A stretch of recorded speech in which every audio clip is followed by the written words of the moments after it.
What if the most sacred rock in the world is not a rock at all? What if Uluru, that massive red monolith rising from the dead flat Australian desert, is actually a fossilized tree stump so enormous it makes every skyscraper on Earth look like a twig? The ancient world was not what we were taught. Before we dive in, comment where in the world you are watching from and don't forget to click subscribe. There is a problem with Uluru that every geologist quietly acknowledges, but almost nobody talks about in public.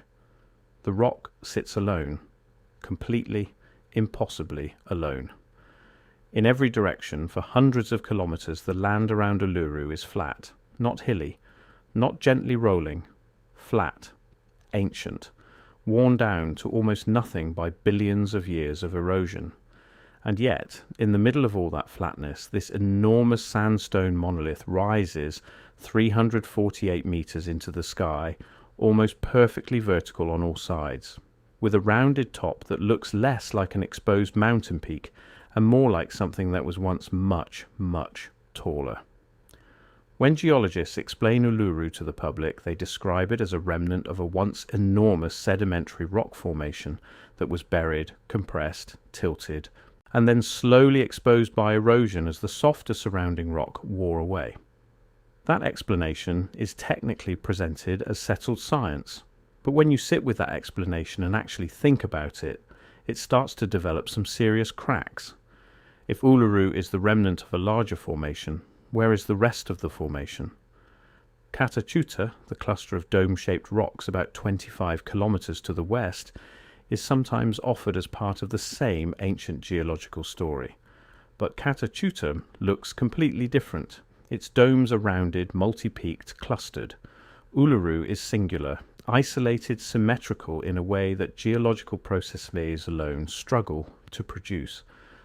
The rock at the base of Uluru is not rubble or talus or the typical debris field you find around eroding geological formations. It is almost clean, almost as if whatever surrounded Uluru did not simply erode away but was removed. And then there is the texture. If you have ever seen close-up photographs of Uluru's surface, you know that it is not smooth the way river-polished stone is smooth. It is layered, rippled, grooved in patterns that run vertically up the sides of the formation. Those grooves are called fluting, and geologists explain them as the result of water erosion running down the face of the rock over millions of years, which is a reasonable explanation except for one thing. The grooves on Uluru look almost identical to the surface texture of certain fossilized wood structures found all over the world. The same deep vertical channels, the same rhythmic layering, the same quality of something that was once fibrous and organic and has since been replaced molecule by molecule with mineral. This documentary is an exploration of an idea that exists at the edges of mainstream geological thinking. The claim being examined is this: what if the large-scale topography of Earth, including formations like Uluru, are the remnants of a biological world that existed before recorded history? A world of trees so enormous that their fossilized stumps now tower hundreds of meters above the modern landscape? That idea sounds insane. It probably is. But the evidence marshalled in its support is more interesting than you might expect. And it forces a genuine rethinking of how we understand the relationship between biology, geology, and economic history. Because here is the part that almost nobody discusses. If that world of giant trees actually existed, then whoever removed those trees represents the single largest economic extraction event in the history of the planet. The raw materials pulled from a prehistory populated by trees hundreds of meters tall would dwarf every mine, every oil well, every harvest in all of recorded human civilization combined. But first, the rock. In the mid-1800s, prospectors wandering through what is now the Petrified Forest National Park in Arizona encountered something that stopped them cold. Scattered across the desert floor were logs. Enormous logs. Stone logs, but logs. The cellular structure of the wood was preserved in perfect detail, replaced over millions of years by silica and quartz and other minerals. The grain of the wood, the rings, the bark texture, All of it turned to stone, but unmistakably, biologically, wood. Petrified wood is not rare. It exists on every continent. The process of petrifaction, where organic material is gradually replaced by mineral matter while retaining its original structure, is well understood. Trees fall into sediment, get buried, and over millions of years the wood is replaced atom by atom by silica or calcite or iron oxide. What you are left with is a stone object that is geologically classified as rock but biologically structured like the organism it once was. The largest petrified trees ever discovered are found in a few key locations. In Madagascar, in Patagonia, in parts of Antarctica, where ancient forests once grew before the continent drifted to the pole. The biggest petrified logs discovered run to roughly 80 meters in length, corresponding to trees that once stood perhaps 100 meters tall. 100 meters, which sounds massive, until you compare it to Uluru, which rises 348 meters above the surrounding plains. And the visible portion of Uluru is only the tip. The body of the formation extends deep underground. By geological estimates, the total mass of Uluru below the surface could be 2 to 3 times what is visible above it, which would make the full structure somewhere between 700 and 1,000 meters from base to what was once, perhaps, the top. Now consider this. The ratio of a tree's height to its stump diameter is roughly consistent across species. A tree that was 1,000 meters tall, if such a thing existed, would have a base diameter consistent with what we see at Uluru's widest point, which is approximately 9.4 kilometers in circumference. That parallel is uncomfortable if you are committed to standard geology. It is fascinating if you are willing to ask uncomfortable questions. The alternative history community has spent years cataloguing geological formations around the world that they believe are fossilized tree stumps. Table Mountain in South Africa, Devil's Tower in Wyoming, the Giant's Causeway in Ireland. The claim is not that every unusual rock formation is a fossilized tree. The claim is that certain formations, particularly those with columnar, vertical or layered structures and isolated positions, are consistent with fossilized organic material rather than standard geological formation processes. The mainstream scientific community dismisses this wholesale, and in most cases the dismissal is warranted. The columnar basalt at Devil's Tower, for example, is very well understood. It formed when magma intruded into sedimentary rock and then slowly cooled, contracting into hexagonal columns. The chemistry is documented, the process is reproducible, but Uluru is not basalt, Uluru is sandstone. And the formation history of Uluru is genuinely more complex and more contested than most geology textbooks let on. The standard account of Uluru's formation goes like this. About 550 million years ago, in the Cambrian period, an inland sea covered much of what is now Central Australia. Sediment, primarily sand and alluvial material, was deposited in thick layers at the base of a mountain range that no longer exists. Over time, that sediment was compressed into a coarse-grained sandstone called arkose, which is rich in feldspar minerals and typically forms from the rapid erosion of granite mountains. Then, roughly 500 million years ago, major tectonic activity folded and tilted the rock. Uluru's sandstone layers, which were originally horizontal, were tilted to nearly vertical, around 85 to 90 degrees. This is why, when you look at the rock face, the layers run almost straight up and down, rather than horizontally the way you would expect in typical sedimentary rock.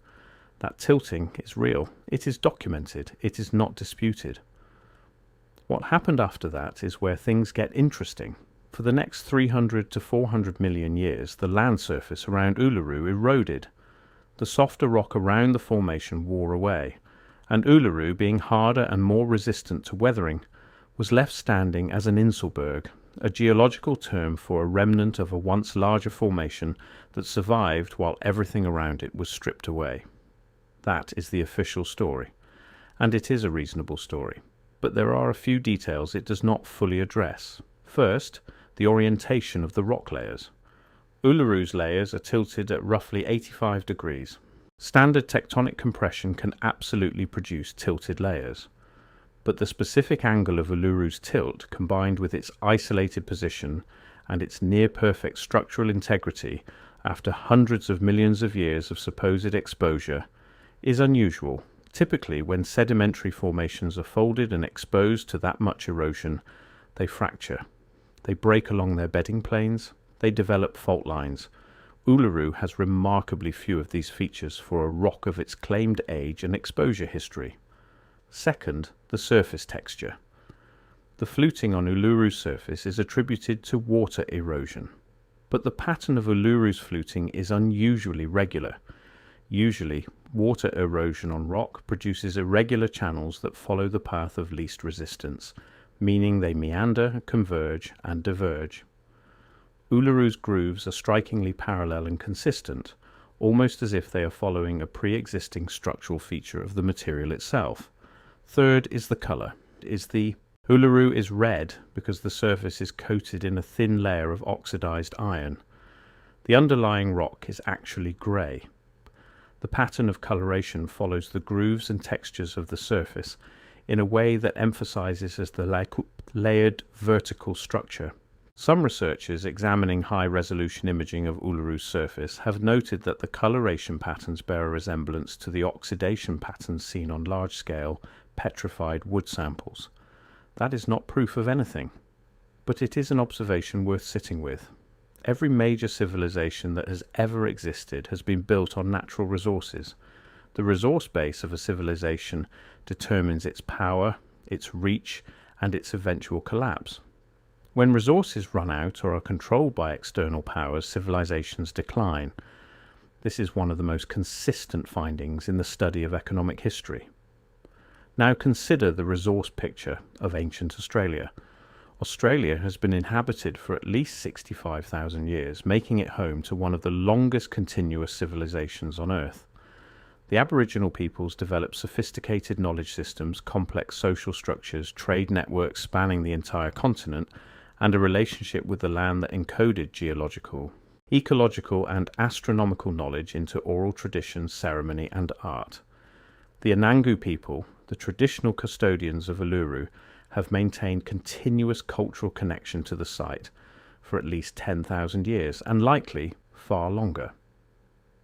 The Western economic framework applied to Australia after European colonisation in 1788 treated the continent as essentially an empty resource base waiting to be exploited. Timber, wool, gold, copper, coal, eventually iron ore, bauxite, and uranium. The extractive economic model imposed by the British colonial system is one of the most comprehensive natural resource extraction operations in modern history. But here is the revisionist reading that changes the entire picture. What if the resource extraction history of Australia does not begin in 1788? The alternative history framework that includes giant fossilized trees proposes a world that existed before the current geological and biological epoch, with dramatically different flora, fauna, atmospheric conditions, and civilizations. In this framework, the vast coal seams, the oil and gas deposits, the reserves of compressed organic material that now constitute fossil fuels are not the slow accumulation of plant and animal material over geological time, but the compressed remnants of a biological world that was harvested in a cataclysm that reset the planet. This is not mainstream science, but the economic logic embedded in it is interesting. If you wanted to understand who benefited from the removal of that biological world, you would be doing exactly what revisionist economic historians do when they trace the wealth of the British Empire back to its colonial extraction operations. You would be asking who owned the means of production, who controlled the resource base, who captured the economic surplus. Those questions do not have answers in the framework of alternative prehistory, but asking them forces a useful reframe of how we think about economic history more broadly. The Anangu people's relationship with Uluru is encoded in a system of knowledge called Chukapa, which is often translated as dreamtime but is more accurately understood as a comprehensive framework for understanding the laws, relationships, and formation stories of the world. Chukapa is not mythology in the Western sense. From the Anangu perspective, it is a precise account of how the world came to be the way it is. The Chukupa stories associated with Uluru describe a time when the world was being shaped by ancestral beings. These beings were creative forces that moved through the landscape, and the features of that landscape, the rocks, the waterholes, the desert oaks, the dunes, are the physical traces of their movement and actions. The grooves in the rock, the waterholes around its base, the caves and overhangs, all of these are explained within the Chukupa framework as consequences of specific ancestral events. The Western scientific framework and the Anangu cultural framework are usually presented as simply different ways of knowing the same thing, with the scientific account being objectively true and the Chukupa account being culturally significant but metaphorical. But that framing itself is a form of economic and epistemic colonialism. The suppression of indigenous knowledge systems was not accidental. It was a deliberate policy of colonial administrations worldwide. If you want to extract resources from a territory, it helps enormously if the people who have been living in relationship with those resources for tens of thousands of years cannot effectively assert their knowledge-based claims. Destroying or dismissing indigenous knowledge systems was and continues to be a precondition for the kind of extractive economic activity that has defined the colonial and post-colonial periods. The Anangu were not permitted to live near Uluru under their own terms for much of the 20th century. The rock was declared a national park in 1950. The Anangu were forcibly relocated from their lands. The tourist economy built up around Uluru captured enormous financial value from a site of profound cultural significance, without meaningful economic benefit flowing back to the people whose knowledge system gave that site its meaning. In 1985, land title was finally returned to the Anangu people under a lease arrangement. In 2019, the government finally closed Uluru to climbers, honouring a long-standing Anangu request that had been ignored for decades. The economic history of Uluru in the modern period is a compressed version of the broader story of colonial resource extraction. Value was generated. That value was captured by external powers. The people with the deepest connection to the resource were sidelined, dispossessed, and then eventually partially restored. One of the more interesting threads in the giant petrified tree hypothesis is the claim about silicon. Silica in its various forms is one of the most abundant minerals on Earth's surface. Sand is silica. Glass is silica. Many types of rock are silica-based, and the primary mineral that replaces organic material during petrifaction is silica. The alternative history community makes a specific claim here. If the trees of the ancient world were petrified, the silica that replaced them had to come from somewhere. The quantity of silica required to replace biological material on that scale would be staggering. And the distribution of silica-rich sandstone across the planet does correspond roughly to the areas where proposed ancient tree stumps are concentrated. The American Southwest, Central Australia, Southern Africa, parts of Northern Asia. Mainstream geology has perfectly good explanations for this. Ancient inland seas deposited silica-rich sediment. Granite weathering produces silica-rich alluvial fans. The processes are understood. But the alternative reading, that the silica is the mineralization agent of an ancient biological world, is structurally coherent, even if not supported by direct evidence. What makes this economically interesting is that silicon is now one of the most economically critical materials on the planet. Silicon chips, solar panels, fiber optic cables. The entire information economy of the 21st century runs on silicon derived from silica. Australia is one of the world's largest exporters of high-purity silica sand, with reserves concentrated in Western Australia and Queensland, generating hundreds of millions annually. The irony is layered. If Uluru and formations like it represent a fossilized biological world whose organic material was replaced by silica over deep geological time, then the material economy of that ancient world has been reconstituted in the modern economy. The silicon extracted from Australian deserts today may be the mineralized remains of the very biological structures that once dominated the landscape. The economic value has simply changed form, from biological material to mineral to digital economy feedstock. Let us return finally to the original claim. Uluru looks like a stump. Does it? In a certain kind of light, yes. The rounded top, the vertical sides, the fluted surface texture, the isolation from any surrounding geological structure that would explain its presence as a remnant of a larger formation. These features taken together produce an image that is at minimum worth examining. The fossilized tree stump hypothesis requires accepting several things that mainstream geology does not accept. A world of living organisms of a size that has no equivalent in the current fossil record. A petrification event of sufficient scale and speed to preserve those structures in mineral form. A geological history that left those structures exposed at the surface rather than buried. Each of these requirements strains credibility. But here is the honest position this documentary wants to land on. The value of the fossilized tree stump hypothesis is not necessarily in its literal truth claims. The intellectual exercise of taking the hypothesis seriously, of looking at Uluru and asking what if, of tracing the economic implications of a world that existed before recorded history, forces a confrontation with the limits of mainstream geological and economic thinking that has genuine value.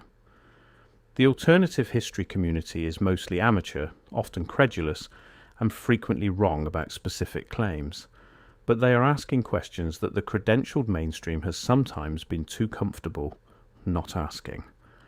Anomalies in the geological record exist. The history of science is full of cases where dismissed anomalies turned out to be the data points that required the largest theoretical revisions. Plate tectonics was considered fringe science in the 1920s.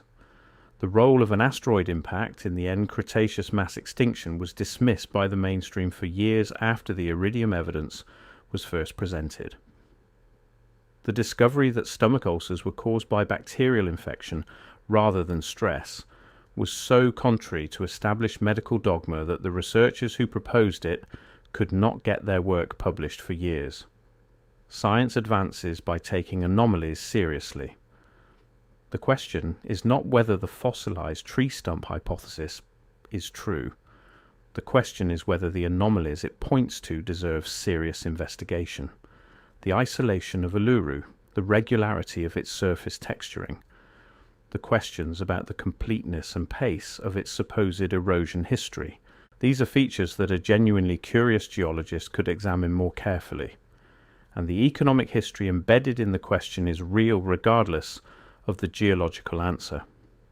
The extraction of natural resources from indigenous territories without adequate consent or compensation. The suppression of knowledge systems that encoded sustainable resource management. The repackaging of cultural value created by dispossessed peoples as tourism revenue captured by states and corporations. These dynamics are documented history. Uluru may or may not be a fossilized tree stump, but the economic history written in and around it is a fossil record of a different kind.